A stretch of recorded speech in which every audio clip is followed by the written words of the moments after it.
Hi everyone, today I am working on the construction of my chemise. The chemise is an essential undergarment for any historical Victorian wardrobe. The chemise is the layer that's worn in between your corset and your skin. I've chosen Truly Victorian for my pattern, and at this point I've completed quite a few steps on my chemise and I'd like to go over them with you.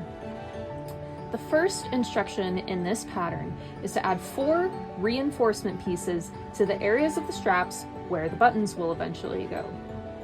The pattern provides this rectangular piece as a pattern piece for these reinforcement pieces. So I've cut 4 of those.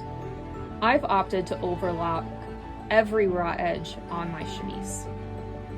Since I was overlocking the raw edges, the instructions for these reinforcement pieces is to fold them in half and align them along the raw edges of the straps on the wrong side of the chemise.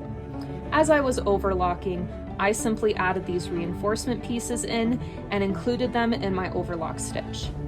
Now they have been added to the edges of my straps where the buttons will go, and they are incorporated in with the overlocking.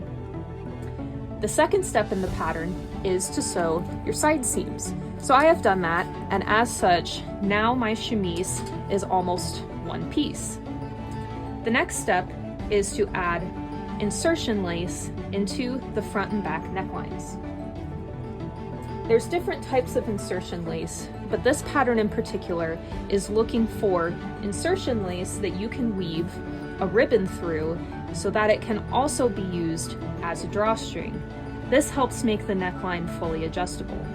So I've decided to purchase this insertion lace, and I have purchased this purple ribbon that will get woven through here.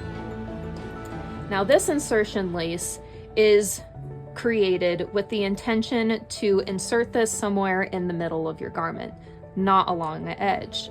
That's why there are 2 raw edges along here. So due to that, I have also bought the scalloped lace. So my next step is going to be to sew this lace onto one raw edge of this insertion lace. Then I can sew the remainder along the necklines, and then I can weave my ribbon in and out. So that's going to be my next step.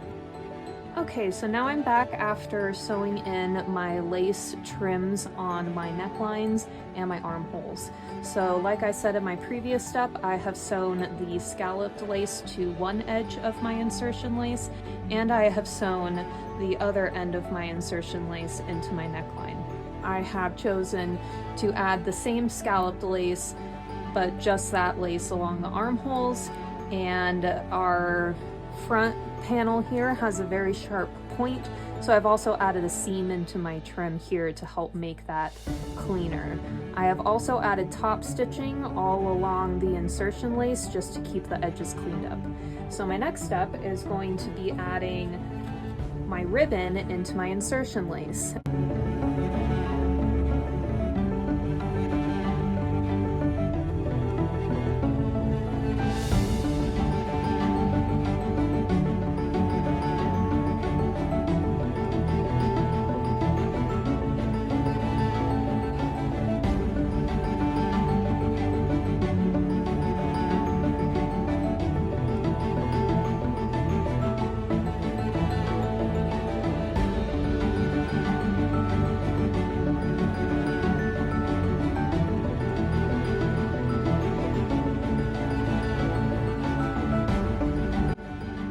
Okay, so I've completed weaving in the ribbon on both the front and the back. They expressed that there should be a tie in the center of each, and this is so that it can also double as a drawstring so that the neckline can be adjustable. The next stage is to do buttonholes on the straps. And so I've already used my machine and done 2 buttonholes on the front. So I have also marked where my buttonholes are on the back, and now it's time for me to sew my buttons in place.